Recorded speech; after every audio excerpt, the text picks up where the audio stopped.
Hello once again. I would like us to address a number of factors in making the assessor qualification clearer and clearer, so that when you begin to produce the evidence, you know exactly what you're up for and what you're supposed to do and what it really means for you to actually get those pieces of evidence out. I'll go back on the screen and continue where I left off. Now I'm going to isolate the units. In the certificate in assessing vocational achievement, there's 3 major units: 1, 2, and 3. I'll concentrate in particular on 2 and 3 because of the assessment plans and the actual practicalities that you have to sort of put in place and do. One big clarification and distinction I want to make between the units is that Unit 1 is much more theoretical and simulations can be done. You can answer the questions as they are stipulated or given to you in the worksheet. The exam board has given us the worksheet, just complete those questions. But a piece of work that you produce must be so good that it meets every single criteria. And one piece of comfort for you is that some of the criteria, if you write them so well, they can be used to meet other pieces of criteria. So there is holistic assessment. Now, let's go to Unit 2, assessing occupational competence in the work environment. There is no simulation for this one. It's got to be done physically and practically. How do you do this? You are going to have the following. Let me just very quickly go through this now. If I take myself out of the board, I think that will help us a lot to accomplish this mission. The assessment plans, this section applies to 2 units. Unit 2 and Unit 3.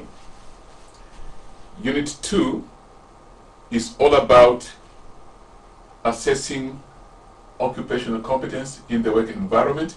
As you had seen in the specification, let me just bring up the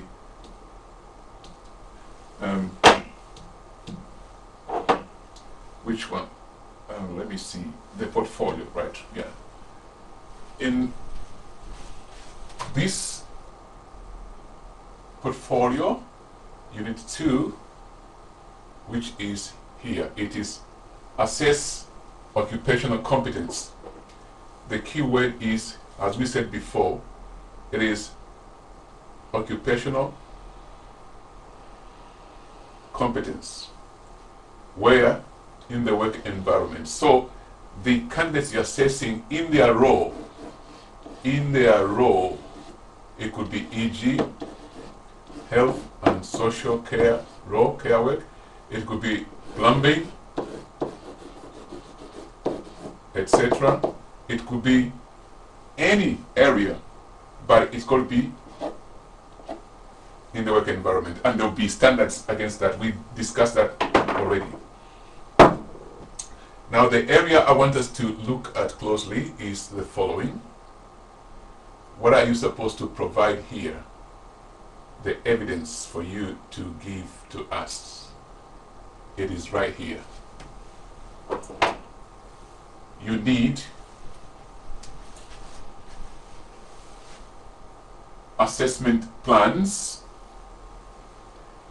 and I'll explain how you're going to make these assessment plans, in which you'll be able to, after your assessment, make a decision, and in that there should have been an observation record by your assessor and a witness statement who saw you do the assessment in the work environment.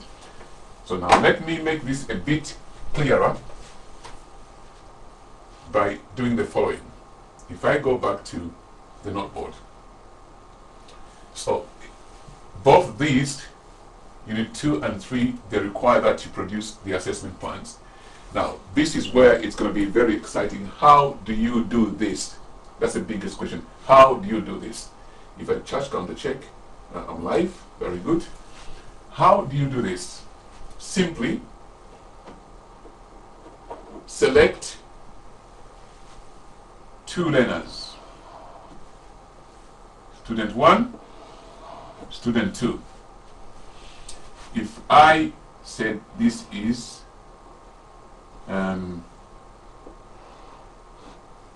student 1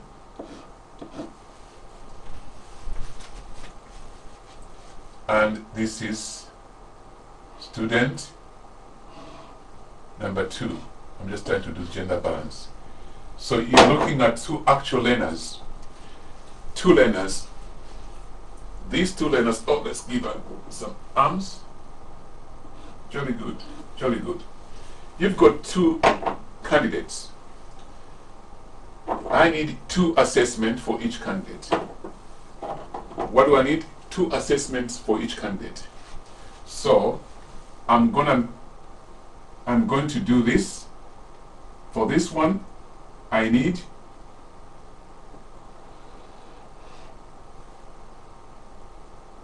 assessment plan 1. I need another plan, assessment plan 2. So I've got 2 assessment plans. The same thing with the second learner. I need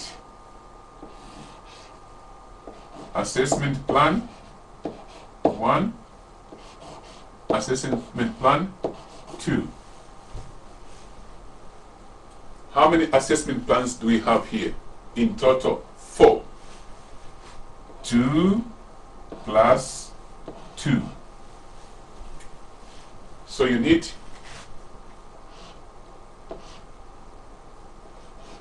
4.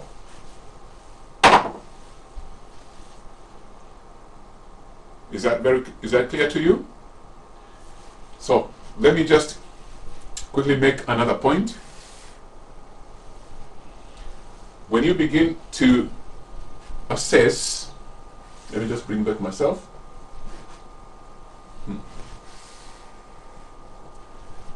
When you begin to assess, I beg your pardon, when you begin to assess, the first thing you have to do is to identify those 2 candidates and make 2 assessment plans for each. So you've got how many? 4. This is the first thing you have to do. You ask me the second question, what next? This is next. I'd like you to play back this video clip again to make sure that you understand. I used 2 drawings there, 1 male, 1 female. I was just doing gender balance. If your class has only female or male, it doesn't matter. That is just a demonstration. You understand that? But if you have a mixed cohort, it's better to choose gender balance. Very important. It's equal opportunities. It also gives you a range of experience to deal with different peoples and different backgrounds. Very important, because in your equal opportunities policy, you must look at all those factors as an assessor and how you plan your assessment. So we are very clear on that one. If you're in doubt, take your email, write an email to your tutor or call your tutor. If you're seeing this live presentation with your tutor in the classroom, make sure you ask him or her a question about this. Let's proceed.